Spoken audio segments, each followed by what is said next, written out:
Welcome to Sales is Not a Dirty Word, the show that proves if it's a fit, it's a fact. I'm your host, innovative sales coach, Aleasha Bahr, the creator of the Black Sheep Sales Method. If you're a done-for-you service provider who's ready to sell differently than the mainstream status quo so you can grow your profits and impact without pressure, pitching, or pretending to be someone else, then this is for you. This episode is with Jennie Wright. She's an expert in email list growth and lead generation with over a decade of experience helping business owners achieve their marketing goals. She's the creator of the list injection method, a system that uses inbound attraction and permission marketing to help clients and audiences generate leads. With a track record of building over 375 plus lists, Jennie has a deep understanding of the essential steps to creating events that not only attract ready buyers, but also build trust and engagement with audiences. Jennie's mission is to empower business owners with intelligent and authentic marketing, lead generation, and business growth strategies that drive bottom line results. She's a sought-after speaker and consultant who inspires audiences with her expertise, passion, and practical advice. And of course, she's also a beautiful black sheep. Welcome to the big show. Let's go. I'm so happy. This is going to be so much fun. Oh, are you muted? Okay. No. Hey, yes, it is going to be so much fun. Okay. So I love how you have dialed in summits because usually it is a very overwhelming event. How did you get started with choosing, because there are so many marketing strategies and you are an expert at all of them. What made you choose summits? It's a good question.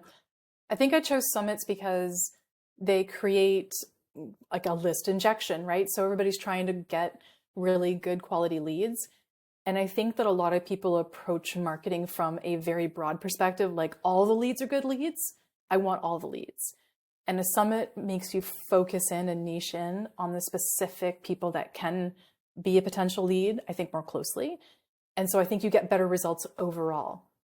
And so it was a really focused approach of like helping people actually do better, sell better, build better businesses in the long run by focusing on this one sales strategy, this one lead gen strategy that actually helps. Yeah. And just so everybody's clear, when she says lists, she's talking about an email list. And email is a huge part of your summits. So I know you just have like basically these templates that you customize to people, but there's a lot of emails that go out that need to go out before, during, and after a summit. And that's part of what makes it so overwhelming because you're managing the speakers and you're managing the audience. It can be overwhelming, but if you have somebody to help you or you get the templates, it simplifies it really quickly. And with the advent of like really cool AI tools, it actually makes it a heck of a lot less overwhelming than people think if you build in the right amount of planning. Trying to do this overnight, yeah, Aleasha, it's going to be freaking overwhelming. It's going to drive you nuts. If you build in the right amount of time, it's going to feel like a little bit here and there, and it's not going to feel like so much. Okay. I mean, that's probably true about most things in life. What is the timeline that you recommend? I need to do it really, really effectively. I need about 120 days to about 160 days. That's the, the lowest I'll go is 120 days, right? So like that's 4 months, right? And that feels really, really comfortable for most people. You can fit that in. You can still take weekends off. You can still go away with your family if you need to. You still have your life, right? If you're trying to do a summit in less than 90 days, it's all consuming and it will, I mean, you'll hate it. I'll hate it. It's just not a comfy place. You can do it. I mean, if you want to go be badass and do that, go for it. But comfort and fitting into your life, 120 days or more. And if you're running a 6 or 7 figure business and you want to add in all the bells and whistles to make it like stupendously cool, you're adding in a little bit more time because you want better, different speakers, different platforms. You need more time to plan. There's more graphics and this, that, and the other. So that's about the range. And I just realized that I should set the stage for everybody of what a summit is. It's an event where you host. Well, why don't you tell us, Jennie? I can. I mean, you understand them really well, but I will. So Summit, just as you said, is an event. It's an online event. It's usually either a 1, 2, 3, or possibly 4-day event. And you are the host, and you invite a bunch of expert speakers to talk about a certain topic. Those speakers either provide a pre-recorded session, or you record a session with them that you pre-record with them. Some people do them live. I will tell you, it's a nightmare. Please don't do it, because poopy things go wrong. And your speakers actually promote to their audience and let them know that they're appearing on this event, which allows you to get in front of audiences you never could before in a very fast way, right? So it's faster than a lead magnet. It's faster than a webinar in terms of the amount of people you can get in front of. Your speakers promote it. You usually make an offer towards the end of it. And you also have a built-in offer in the summit. So you're getting to know speakers, you're building leads, you're building up your email list, you're networking, you're making sales, and you're priming the pump for whatever it is that you want to sell afterwards. Okay, great. Yeah, I've seen people do like the VIP upgrades within the summit itself and stuff. And then there's often something that the host can offer that's related to the topic of the summit. And so when you learned to do summits, did you learn from somebody? And like what I'm guessing you have since then created your own spin on it that you feel is more effective. Yes and yes. I learned the summit model in 2012 and early 2013. I actually, when I became an entrepreneur, I had no money and I had no skill because I was working in a completely different environment. I was investor relations and communications and gold mining. And when I came and did this, total random. And when I started doing this, my friend decided or suggested that I become a VA. She told me what it was. I had no idea. I made an account on Fiverr and I started doing Fiverr gigs. Kid you not. So I was hired by a girl who was doing a summit and she needed summit speakers research. This was my first introduction. So my first exposure to this was research the speakers. I figured that out. I'm like, oh my God, everybody's doing this really, really dumb. Like I shouldn't say dumb, that's mean. They weren't doing it as efficiently as they could have.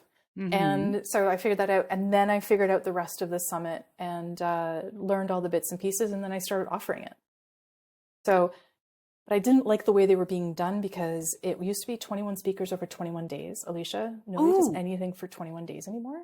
That is so long. It is. And one speaker interview would go out every single day for 21 days. And then you spent the next 6 weeks trying to convince the attendees for your event to participate in whatever program, product, or service you wanted them to buy. So you had to spend the next 6 weeks warming them up. So it was 3 months of planning, and then literally almost, it was like just over a month and a half before you could actually sell something to them. I'm like, nobody has time to wait almost 5 months to make a sale. You're a whole new person. Yeah. That's half a baby. It's half a baby. And in my case, it was an eviction notice on my door. Oh yeah. If you need money, you need income sooner than that. I did. So what was the thought process behind that? Was it like, oh, we don't want people to have to see a bunch of stuff in one day, so it's just one a day, and so it's easier to consume, but like people don't stop showing up, obviously, and not everybody wants to see every single speaker. I'm sure there's a benefit to being able to pick and choose. There is. Now I'm data related, right? Like I love data. In my previous jobs, I would log weird data points because I like data points.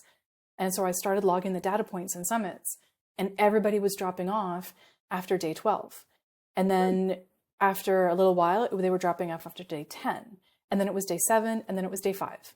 So as we went along in 2013 and 2014, and even into 2015, we were still hosting 14-day events, 10-day events, and then 7-day events because the attention capacity kept dropping. Right? And so I just kept seeing the data change, and I'm like, oh my gosh, we got to keep moving with the data, because if we do a 21-day event when the average person's attention span is 7 days, we're screwed. Yeah, absolutely. Right? And I mean, go ahead. No, please. Well, I was going to say, like, the benefit, you were saying it took so long too to do it and to sell. And I'm sure one of the benefits of having a virtual event as opposed to a physical event is lower overhead and a quicker turnaround time to do it. So when Exactly. you're doing it like where it's taking that long, like 6 months and all this stuff before and after, it's like there's almost no benefit to it compared to a physical event. Yes, a lot of that was happening. And then, I kept refining. We got it down to a 3-day structure with day 4 being like the sales offer kind of day, depending on what you do. Like, so coaches and consultants and stuff like that can make those offers. But people with like courses and stuff, those people can sell throughout the event.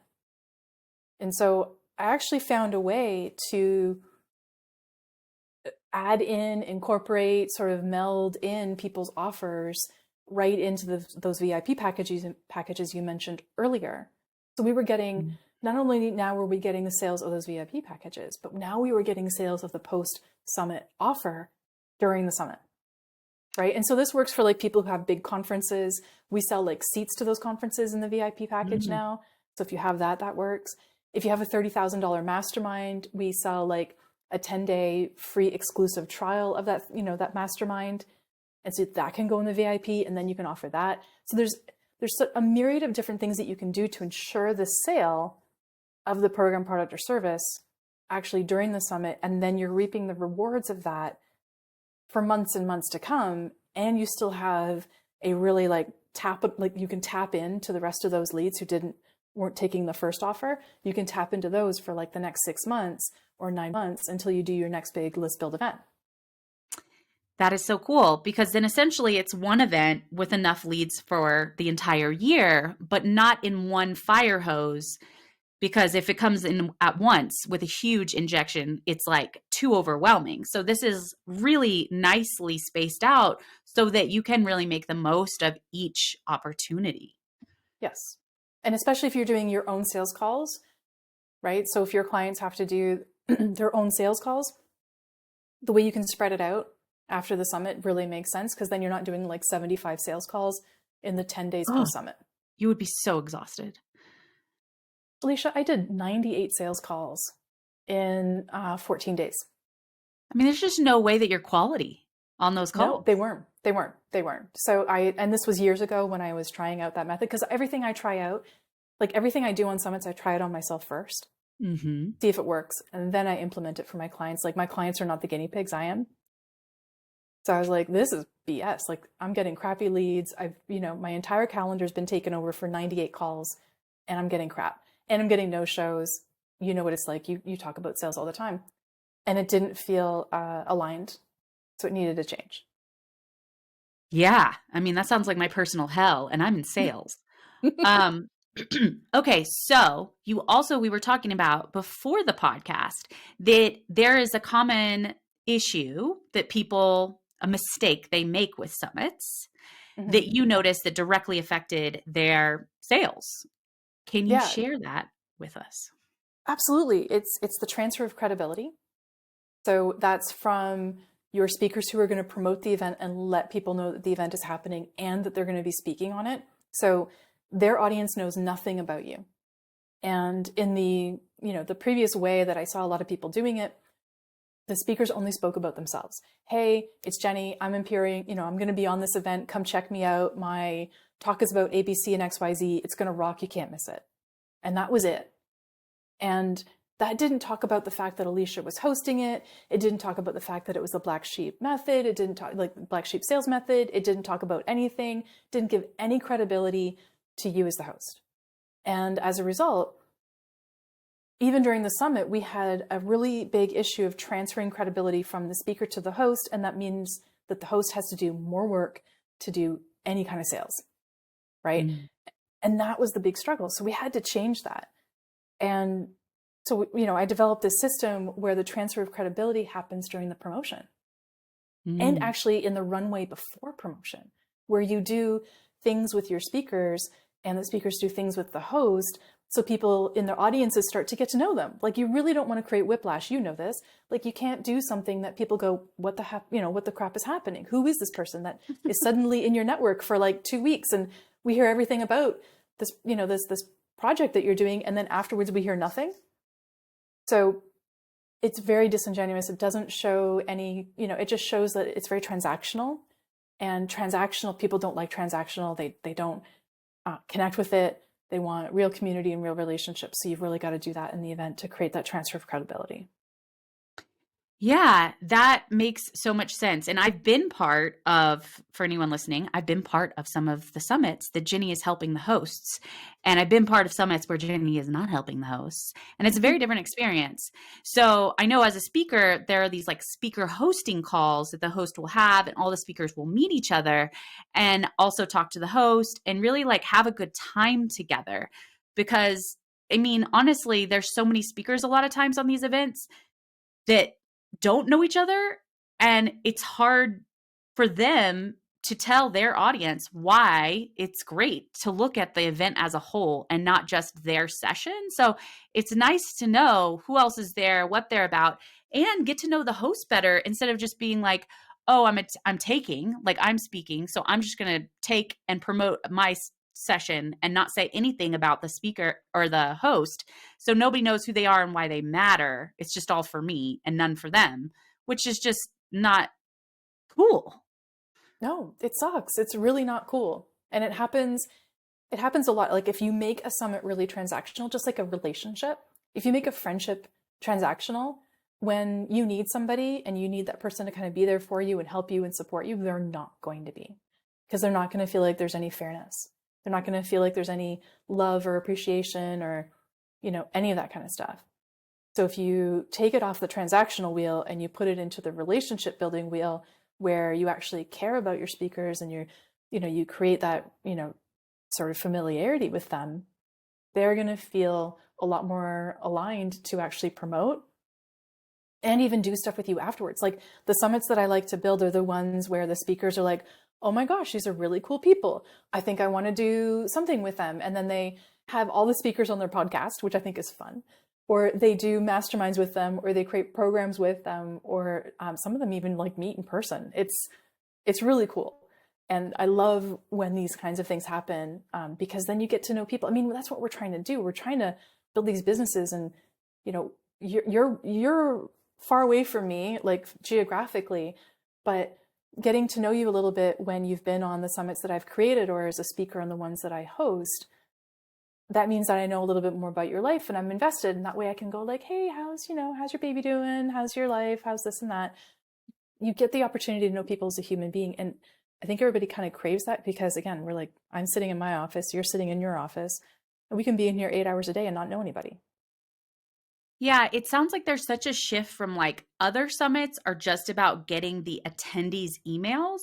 And the way that you're approaching it, it's really getting to know the speakers is a big part of it, as well as getting to know the attendees. So it's like the other people are missing half of the equation or the opportunity by only focusing on attendees.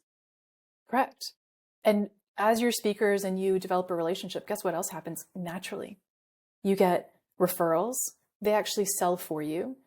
They'll push your VIP package. They'll get up and give testimonial as to how great you are, which helps you with sales.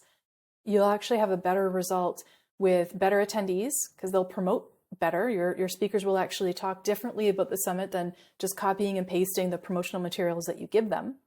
They'll go above and beyond. Like I've seen people do some really cool stuff for the above and beyond piece of being on somebody's summit. You just get a better overall result. And you get that feeling from the attendees afterwards where it's like, wow, this was really different. This was really cool.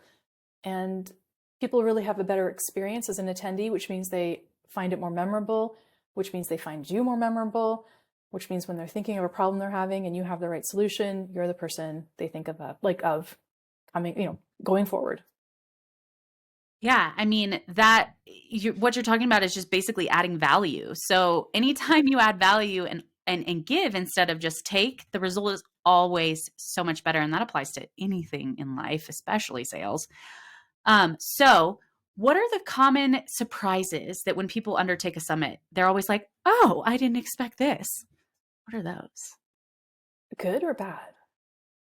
Both. Okay. Good. They can't even understand all the different opportunities come from it. So our mutual friend, Katie, I did a summit for her last year called the Social Profit Lab. And the result of her summit was she got actually booked to speak in person. So she made money from speaking in person. That was a total surprise, right? She was able to do some really cool sales for the products that she was offering. So she actually got some clients from that. And her soft skills improved. So writing, and I mean, she's already great with writing. She's already great on video, but it was just like these little tweaks. Mm-hmm. So a lot of people say that. A lot of my clients find that the networking is like the best part ever. Mm-hmm. So they love the speakers, and then they love the Facebook group if they want to build one. They love that too, right? So those are good things. The things that kind of surprise people they didn't expect is that if they do make it transactional, which by the way does happen quite naturally for a lot of people because they're kind of freaked out, is the fact that people don't promote. Mm. So they're like, I had a conversation, the person said they would, you know, I reminded them of promotion, they said they would, and then when it came time to promote, they did not. Like, why? Why are people like that? I said, well, there's some people in life that are just like that. They'll say they'll do the thing and then they don't do the thing. But if you make it transactional, it makes it worse. Yeah, that's what I've heard, is that sometimes speakers will just absolutely ghost. And I think like everybody's overwhelmed and has a ton of stuff on their plate. So even if you're spoon feeding somebody, like here are the templates to promote. Yeah. People are just like, whoops, it doesn't make me immediate money and it's not my summit, so I don't care or something. But it's a really terrible feeling and it kind of makes you question humanity a little bit. So a little bit. Yeah. Is there a way to like vet and make sure that a speaker isn't like that? I'm sure you can't always tell.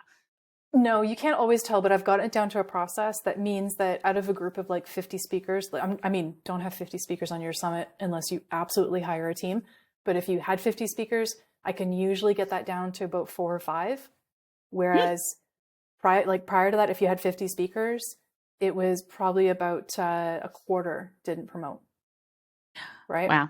Yeah. So there's a lot of things we do to like mitigate it, make sure that people actually promote. And it has to do with the speaker, like the pre-summit speaker call, like when you're actually talking to them and doing like your 15-minute, you know, pre-call kind of thing, that'll do it. Actually connecting with people, again, doing the follow-up and staying in their world, getting to know them, asking them about their pets, like, oh, you like pugs, that's awesome. Blah, blah, blah, like those kinds of things, relating to people on a human basis. But the other thing is the follow-up, right? So I have all those emails written. So it's basically like copy, paste, send. And I do have an email that I love to send, but I only send it in like the most desperate circumstances. And it's the, you know, have you fallen under a rock? Have you died? Have you died? Are you yes. alive? Are you alive? Are you still with us? And if you are, please let me remind you of the fact that you said you would do this. And if you're not going to do this, then I don't feel obligated to keep you in my event. It's just business. It ain't personal. I wish you all the best. That email, holy moly. Because if the people have been going on saying, oh, the dog ate my homework and I didn't get this done, or like I've heard every excuse, like, you know, my garage roof fell on my car. Like I've heard everything from speakers, everything. And that's the one email that makes people go, oh my gosh, I'm so sorry. All these things happened, but I'm on it. I'll promote tomorrow. Well, that's encouraging that people are like, I'm an asshole.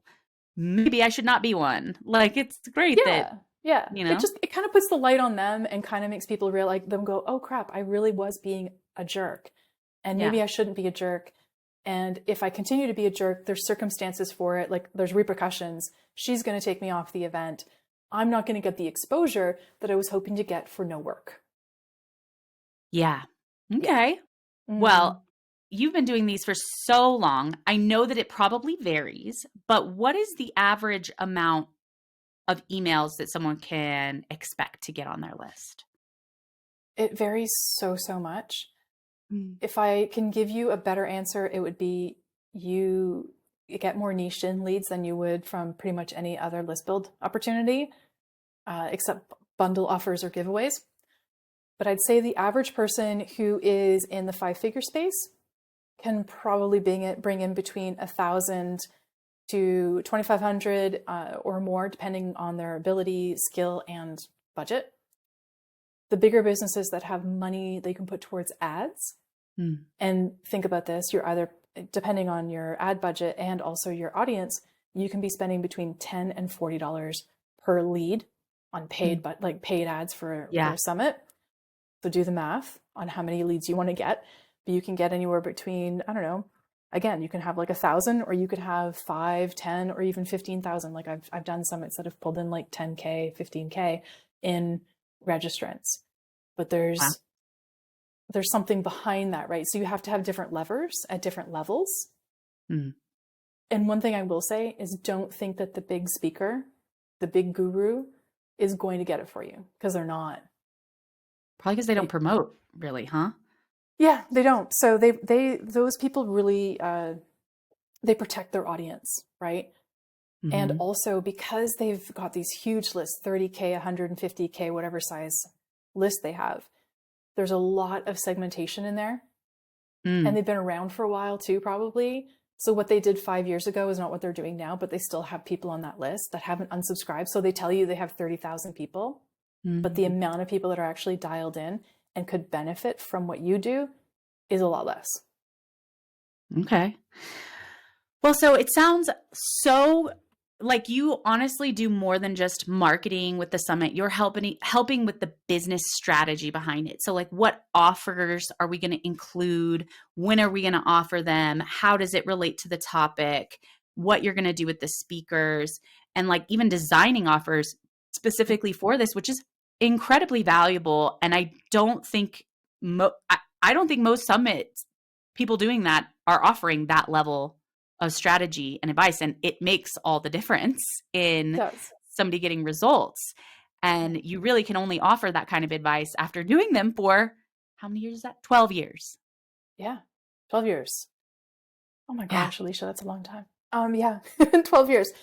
Right. But I mean, I produce summits and I produce online events because I love sales, right? So I love sales calls. I love doing sales. I love talking to people, because I know that sales isn't really about like sales. It's about a conversation and being true to who you are and everything that you talk about so well.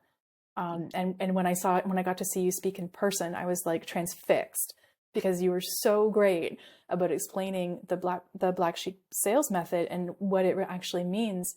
That I mean, if I wasn't already like an acolyte of what you talk about in sales, I was after that.